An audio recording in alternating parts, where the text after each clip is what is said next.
Hello मेरे प्यारे बंधुओं, आप लोग स्वागत है अपने इस यूट्यूब चैनल फ्यूचर पॉइंट मस्ती पर। आइए आज जो हम लोग मेरे प्यारे बंधु जो सिद्ध करने वाले हैं, ये प्रमेय आपका 6.1 है और जो है इसको हम लोग एक और नाम से जानते हैं जिसको कहते हैं थेल्स प्रमेय। हालांकि अगर इसकी बात करें तो क्वेश्चन सुनने पर क्या कहते हैं मेरे प्यारे बंधु, कहता है यदि किसी त्रिभुज की एक भुजा के समांतर अन्य दो भुजाओं को भिन्न भिन्न बिंदुओं पर प्रतिच्छेद करने के लिए एक रेखा खींची जाए तो अन्य दो भुजाओं को एक ही अनुपात मेरे प्यारे बंधु विभाजित कर देती है।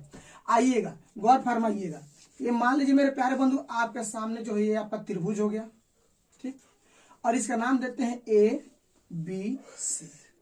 और कहा क्या है मेरे प्यारे बंधु कि इसी यानी एक भुजा यानी हम मान लेते बीसी भुजा के समानांतर हमने मान लिया आपका डी क्या है मेरे प्यारे बंधु, रेखा है।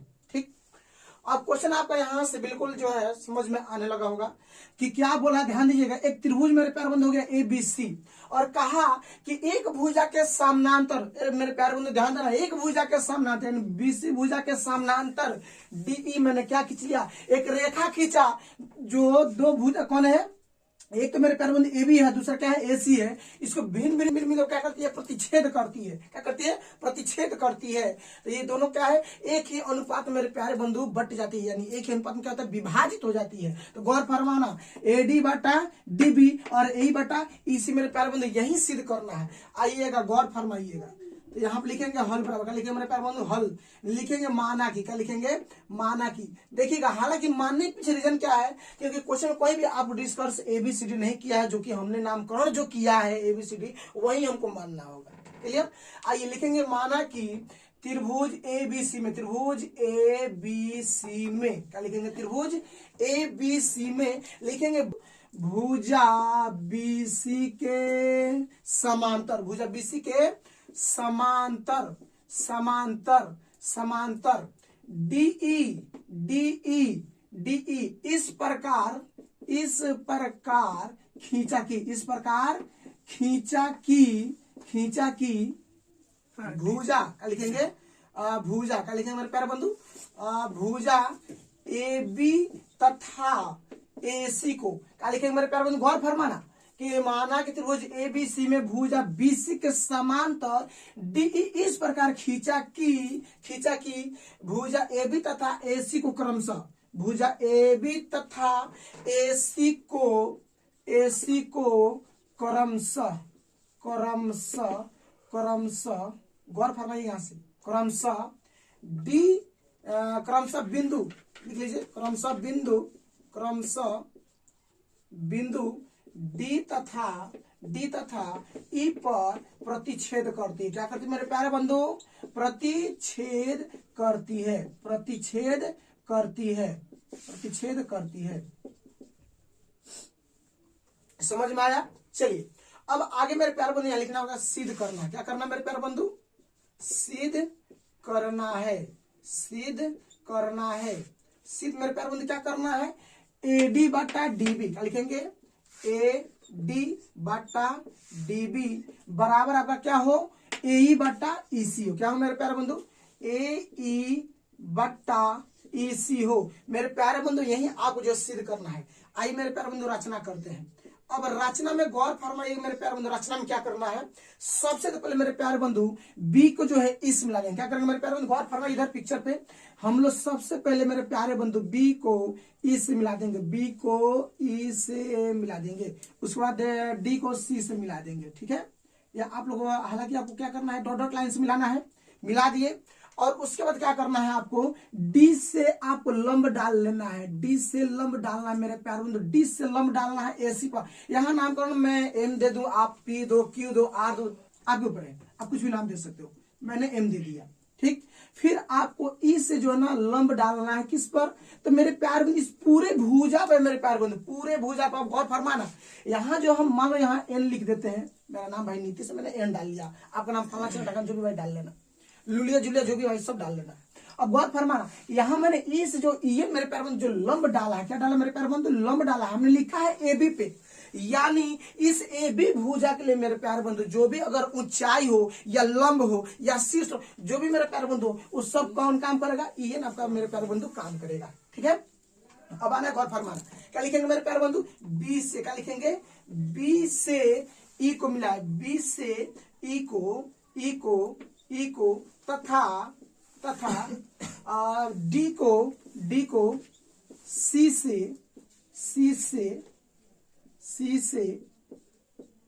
मिलाया, साथ ही डी से लिखेंगे, डी से डीएम लंब एसी पर, ध्यान देना, साथ ही डी से डीएम लंब एसी तथा ई से क्या लिखेंगे, ई से ईएन लंब एबी पर डाला। ओके मेरे प्यारे बंधु, यहां तक बिल्कुल आप लोग को समझ में आ गया होगा, बिल्कुल। अब आइए इसके बाद मेरे प्यारे बंधु लिखेंगे प्रमाण। क्या लिखेंगे मेरे प्यारे बंधु, प्रमाण लिखेंगे, ठीक है ना। तो काम करिए मेरे प्यारे बंधु, आप ना सबसे पहले यहाँ तक जो है मेरे प्यारे बंधु आपको नोट कर लीजिए।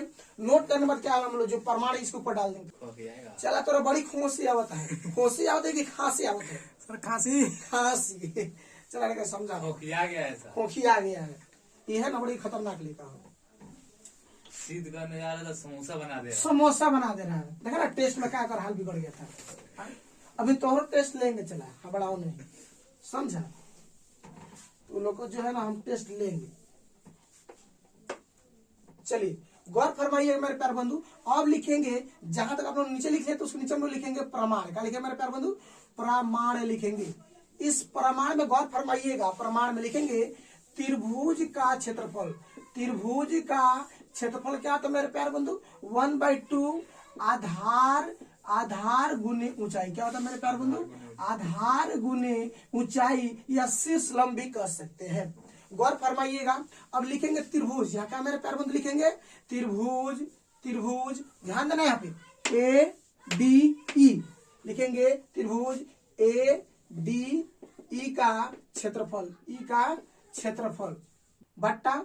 अब क्या लिखेंगे, त्रिभुज डी ई बी का क्षेत्रफल, त्रिभुज डी ई बी का क्षेत्रफल। अब बराबर दे देंगे। अब गौर फरमाइएगा, चूंकि आप जानते हैं त्रिभुज क्षेत्रफल क्या था, 1/2 आधार गुने ऊंचाई, तो 1/2 और गुने, गौर फरमाइएगा मेरे प्यारे बंधु, त्रिभुज इसके लिए ए डी ई के लिए। अब हालांकि आपके मन में क्या ख्याल आ रहा होगा बंधु कि सर हमेशा आधार नीचे बनता है, बात सही है मेरे प्यारे बंधु, आधार हमेशा नीचे बनता है। लेकिन गौर फरमाना कब, जब मेरे प्यारे अगर ऐसे त्रिभुज हो, यहाँ से जब लंब डालेंगे तो नीचे वाला आधार होगा। लेकिन मेरे प्यारे बंधु इस त्रिभुज में जानते हैं क्या हुआ भैया, उल्टा हो गया है, सोच रहा हेरने से लंब आ गया है, तो ये वाला आपका आधार काम करेगा। ये गौर फरमाना मेरे प्यारे बंधु, यही ला ध्यान दो, यहाँ से ना लंब गिरा, इसलिए मेरे ये वाला मेरे भाई आधार हो जाएगा। तो क्या लिखेंगे, एडी, आधार का लिखेंगे मेरे प्यारे बंधु एडी, और ऊंचाई अब क्या होगा, ईएन होगा। ओके, अब बट्टा तो बट्टा। अब नीचे वाला त्रिभुज क्या हो, फिर ये देखो क्या लिखेंगे, डी ई बी का जो आपका क्षेत्रफल, फिर 1/2। अब यहाँ जो आधार मेरे प्यारे बंधु, क्योंकि ये हमने बोला था कि ईएन जो है आपका लंब जो है पूरी भुजा पे है, इसलिए ये जो आधार है इसके भी आपको जो ऊंचाई है ईएन ही काम करेगा। तो लिखेंगे डी बी गुने E N, EN C N, 1/2 cut गया, ठीक, 1/2 कट गया। अब यहाँ क्या बचा, ए डी, अब बटा क्या बच गया आपका, डी बी। अब इसको ना मेरे प्यारे बंधु आप मान लेना समीकरण 1 का मान लेना, समीकरण 1 मान लेना। पुनः आओ, फिर पुनः हम लोग देखते हैं अगला त्रिभुज में।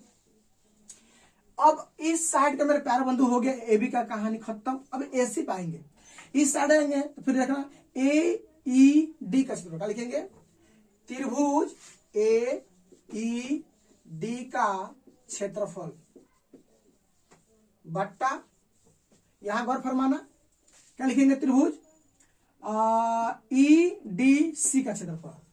हालांकि देखिए नामकरण में आप ऐसे भी कर सकते हैं, ए सी ई डी डी ई सी, जैसा आप नामकरण करना भाई ऐसे कर सकते हो, कोई इसमें प्रॉब्लम नहीं है, इधर से उधर से आप नामकरण कर सकते हो। तो ई डी सी का क्षेत्रफल लिखेंगे, त्रिभुज ई डी सी का क्षेत्रफल, ठीक, बराबर। अब मेरे प्यारे बंधु गौर फरमाना, अब इधर आएंगे फिर इधर से लंब गिरा तो ये मेरा आधार काम करेगा। जस्ट हमने आप लोगों को बताया था, अगर यहां से मैंने लंब गिराया है तो ये मेरा आधार का काम करेगा। तो लिखेंगे 1/2 2 और आधार मेरा क्या होगा ए होगा। क्या होगा मेरे प्यारे बंधु, आधार मेरा ए हो गया और गुने ऊंचाई मेरा यहाँ काम करेगा डीएम। क्या काम करेगा मेरे प्यारे बंधु, डीएम जो है काम करेगा। ओके बट्टा, अब यहाँ ध्यान देना, फिर 1 आपका 2 हो गया। अब इस त्रिभुज में जो मेरा आधार होगा ये होगा, क्या होगा ये होगा ना कि DEC का EDC का जो आधार है मेरे पास ये वाला काम करेगा, क्योंकि इसके लिए विलंब में मेरा यही काम करेगा, ऊंचाई काम यही करेगा, क्योंकि पूरे भुजा पे आधारित है। तो लिखेंगे EC और गुने DM का, लिखेंगे EC गुने DM। मेरे प्यारे बंधु DM 1/2 कट गया ना। अब यहाँ मेरे प्यारे बंधु आपको क्या बच गया, AE बटा EC। क्या बच गया, AE बटा EC और समीकरण है मेरे प्यारे बंधु क्या हो गया, ये 2 हो गया। क्या हो गया, 2 हो गया। अब मेरे प्यारे बंधु हल्का सा आपको यहाँ समझना होगा, कितने क्या करेंगे मेरे प्यारे बंधु, आप लोग तुलना करते समझ, 1 और 2 को तुलना करके आप लोग बराबर कर देते, नहीं करना है। हल्का ये बताइए, अगर आपसे पूछ रहे कि आप किस बार इसको तो अपने तुलना करके मार दिया, शॉर्टकट आपका आंसर यहीं पे आ जाएगा। लेकिन थोड़ा हम लोग एक लाइन स्टेप आपको आगे बढ़ना होगा। क्या आगे बढ़ना होगा, गौर फरमाइएगा। त्रिभुज DEB, त्रिभुज DEB का क्षेत्रफल और त्रिभुज EDC का क्षेत्रफल देखिए, एक ही आधार DE पर आधारित है। तो आपका BC और DE ये दोनों का मध्य जो है, ये दोनों त्रिभुज बन रहा है, इसलिए दोनों का क्षेत्रफल बराबर होगा। क्या होगा मेरे प्यारे बंधु, क्षेत्रफल बराबर होगा। इस हिसाब से जब आपका लेफ्ट हैंड बराबर तो राइट हैंड आपका क्या होगा मेरे प्यारे बंधु, बराबर होगा। तो आप डायरेक्टली यहाँ ऐसे लिख सकते हैं। लेकिन मेरे प्यारे बंधु हल्का इसको लैंग्वेज में आप लिख लीजिए, उस चीज को आपको समझाना होगा, क्योंकि जब तक आप कॉपी में अच्छे से लिखोगे नहीं, भाई टीचर देखेगा नहीं, तब तक उसका जो संतुष्टि होगा नहीं और आपको नंबर देगा नहीं। ठीक है ना। तो ये चीजें जो है देखिए, आप इतना कॉपी में भाई लिखो कि मान लो टीचर के पास आप जाओगे नहीं, क्योंकि वहां उस समय टीचर के पास आपका कॉपी जाएगा। तो कॉपी जाए तो टीचर को वहां जो आप जितना ही चीज आप मेंशन करोगे लिखोगे भाई, वही आपका जो टीचर देख के समझेगा। नहीं लिखोगे कैसे समझेगा, आप तो जाओगे नहीं समझाने ना। ये चीजें जो आपको मेंशन करो एकदम पूरा नोट करते जाए भाई, जितना उसमें एकदम सब नोट करते जाओ अच्छे से इसको, और वहां अपने कॉपी में सेम टू सेम ऐसे ही लिखना है। कोई जरूरी नहीं जो हम लैंग्वेज लिखो वो आप लैंग्वेज लिखो, लैंग्वेज आपका कुछ भी अपने मन से हो, बट आप जो भी लिखो भाई फुल एक्सप्लेन करके लिखना, क्योंकि कॉपी ही आपको टीचर को एक्सप्लेन करके फुली एक्सप्लेन करके समझाएगा, तो ये टीचर आपको नंबर देगा। इन्हें कि कुछ भी लिख दिए ऐसे लिख के चले भाई बराबर का काम खत्म। थोड़ा सा आपको एक लाइन और बढ़ना होगा, हट के कुछ करिए। आइए मेरे प्यारे, यहां तक आप लोगों ने नोट कर लिया।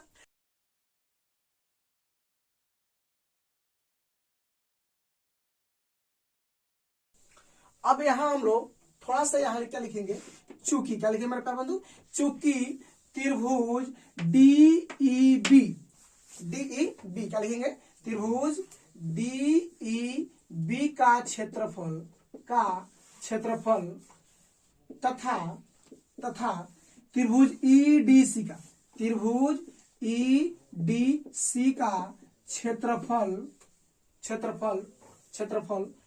क्षेत्रफल का आधार DE है। क्या है, DE है।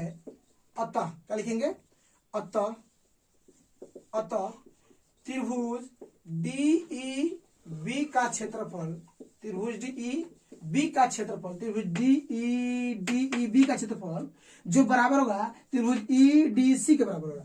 त्रिभुज EDC का क्षेत्रफल क्या होगा मेरे प्यारे बंधु, बराबर होगा। क्या होगा, बराबर। तो जब ये दोनों आपस में बराबर, यानी लेफ्ट बराबर होता है, राइट आपका क्या होगा, बराबर हो जाएगा। समीकरण 1 और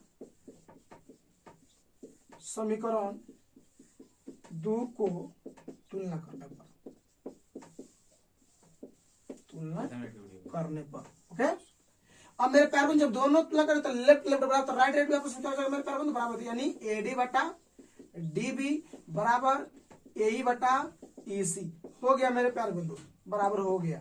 अगर कोई भी अगर आपको प्रॉब्लम हो मेरे प्यारे बंधु कमेंट करिए, हम कोशिश करेंगे कि जो नेक्स्ट जो वीडियो आप लोगों के लिए लाए उसमें बिल्कुल आपको जो है अच्छी प्रकार से समझा पाएंगे। कब, जब आप लोग कमेंट करिएगा तब। हाँ, अगर अच्छा लगे तो अपने दोस्तों में शेयर कीजिएगा, साथ ही इस वीडियो को जरूर एक लाइक कर दीजिएगा। अगर आप लिए इस वीडियो से थोड़ा भी अगर सीखने कुछ मिला हो तो जरूर इस वीडियो को एक लाइक करके जाइएगा। थैंक्स फॉर वॉचिंग, मिलते हैं नेक्स्ट वीडियो, तब तक गुड बाय, जय हिंद, जय भारत।